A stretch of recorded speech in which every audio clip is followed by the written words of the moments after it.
প্রতি সপ্তাহে নতুন নতুন ভূতের গল্প দেখতে সাবস্ক্রাইব করুন বাংলা ভূতের গল্প চ্যানেলটিকে। সেই সাথে বেল আইকন প্রেস করতে ভুলবেন না। গাছের একটি ডালে একটি মেয়ে তার পা দিয়ে ঝুলছে।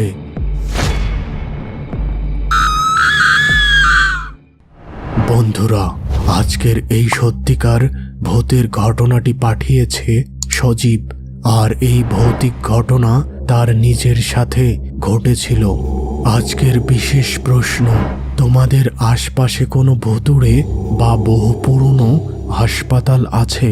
থাকলে তার নাম ও স্থান জানাও। সময়টা ছিল 2023 সালের নভেম্বর মাসের শেষ দিক। আমি সজীব। আমাদের গ্রামে কোনো খেলার মাঠ ছিল না, তাই আমি ও আমার বন্ধু আপন প্রতিদিন বিকেলে হাঁটতে বের হতাম। একদিন আপন আমাকে তার পরিচিত এক বন্ধুর কথা বলল। তার নাম ছিল নাফিজ। নাফিজ একটি পুরনো হাসপাতালের পেছনের আবাসিক এলাকায় থাকত। হাসপাতালটি রাস্তার পাশে হওয়ায় সেখানে মানুষের যাতায়াত ছিল। তবে হাসপাতালের পিছনে ডাক্তার ও তাদের পরিবারের থাকার জন্য কয়েকটি বড় বিল্ডিং ছিল। সেই বিল্ডিংগুলোর পাশেই ছিল একটি বিশাল খেলার মাঠ, আর মাঠ থেকে কিছুটা দূরে ছিল হাসপাতালের পুরনো মর্গ বা লাশ কাটার ঘর। আর তার ঠিক পাশেই ছিল একটি তেঁতুল গাছ। গ্রামের সবাই গাছটিকে ভয় পেত। লোক মুখে শোনা যেত বহু বছর আগে একটি মেয়ে ওই গাছেই মারা গিয়েছিল।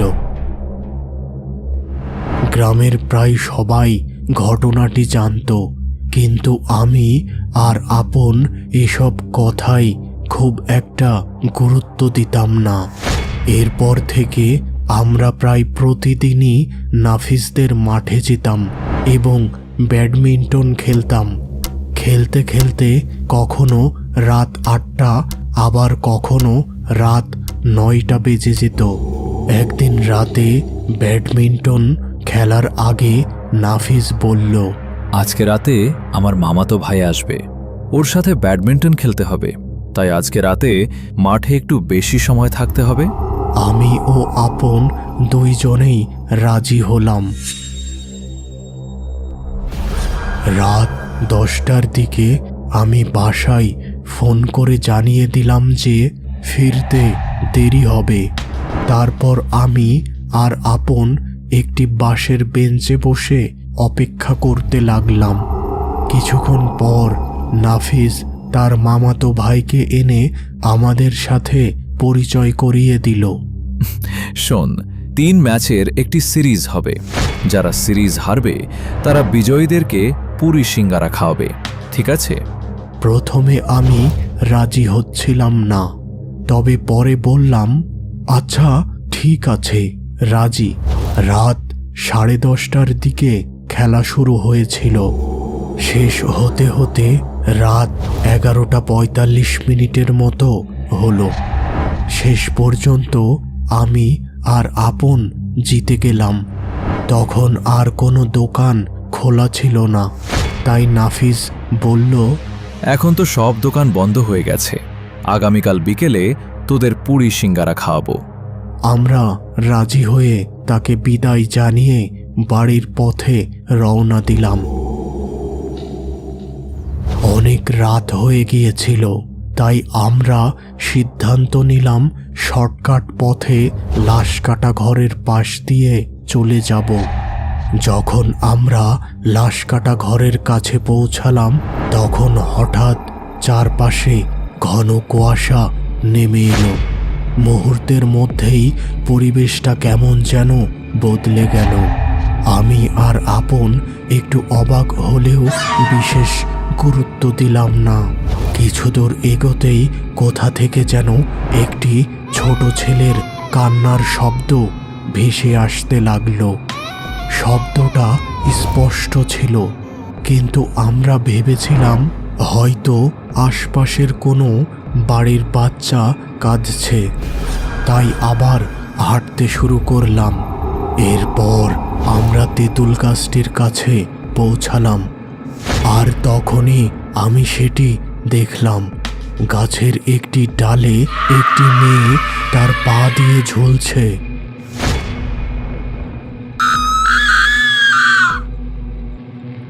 এই দৃশ্য দেখে আমার গলা শুকিয়ে গেল, আর মুখ দিয়ে কোনো কথা বের হলো না।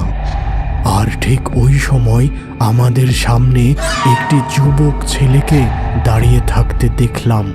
সে কেমন একটা অস্বাভাবিকভাবে দাঁড়িয়ে আছে, এবং তার চোখ দুটো ছিল একেবারে সাদা। এমন সময় ওই গাছের দিক থেকে ঝুলন্ত মেয়েটি বলল, এই ছেলেরা, তোদের দুইজনের জীবন আমাদের দে। এই কথা শোনার পর আমাদের দুইজনের শরীর যেন ঠান্ডা হয়ে গেল। এবার আমরা দৌড়ে পালানোর চেষ্টা করলাম, কিন্তু কিছু পরেই আপন মাটিতে অজ্ঞান হয়ে পড়ে গেল। এই অবস্থায় আমার কি করা উচিত তা বুঝতে পারছিলাম না। ঠিক তখনই দূর থেকে একটি সাইকেলের বেলের শব্দ শুনতে পেলাম। সেই শব্দ যেন আমাকে একটু সাহস দিল। আমি দৌড়ে ওই দিকে গেলাম। সেখানে গিয়ে দেখি আমাদের পরিচিত এক হুজুর সাইকেলে করে আসছেন। আমি তাকে দ্রুত সব বললাম। হুজুর আমার সঙ্গে ঘটনাস্থলে গেলেন। গিয়ে দেখলেন আপন অচেতন অবস্থায় পড়ে আছে, তবে তার চোখ দুটো একেবারে সাদা হয়ে আছে। হুজুর দ্রুত আয়াতুল কুরসি পড়ে তার গায়ে ফু দিলেন। এরপর তার চোখ মুখে পানি ছিটিয়ে দিলেন। কিছুক্ষণ পর আপনের জ্ঞান ফিরে আসলো। তারপর হুজুর আমাদের বাড়ি পর্যন্ত পৌঁছে দিলেন। আমরা এই ঘটনাটি বাসার কাউকে বলিনি, কারণ জানতাম বললে আর কখনো রাতে বাইরে যেতে দেবে না। কয়েকদিন পর এলাকার মানুষের কাছ থেকে জানতে পারি, বহু বছর আগে আমরা যে মেয়েটিকে ওই তেঁতুল গাছে ঝুলতে দেখেছিলাম, তার একটি ছেলের সঙ্গে সম্পর্ক ছিল। ছেলেটি এক বাইক দুর্ঘটনায় মারা যায়। পরে তার মরদেহ ওই হাসপাতালের লাশ কাটা ঘরে নেওয়া হয়। আর সেই ঘটনার পর মেয়েটি মানসিকভাবে ভেঙে পড়ে এবং এক সময় ওই তেঁতুল গাছে এসে মারা যায়। সেদিন রাতে আমরা আসলে কি দেখেছিলাম তার ব্যাখ্যা আজও দিতে পারি না। তবে একটি বিষয় নিশ্চিত, সেই ঘটনার পর আমি আর আপন কখনো রাতের বেলা ওই তেঁতুল গাছের পাশ দিয়ে যাইনি।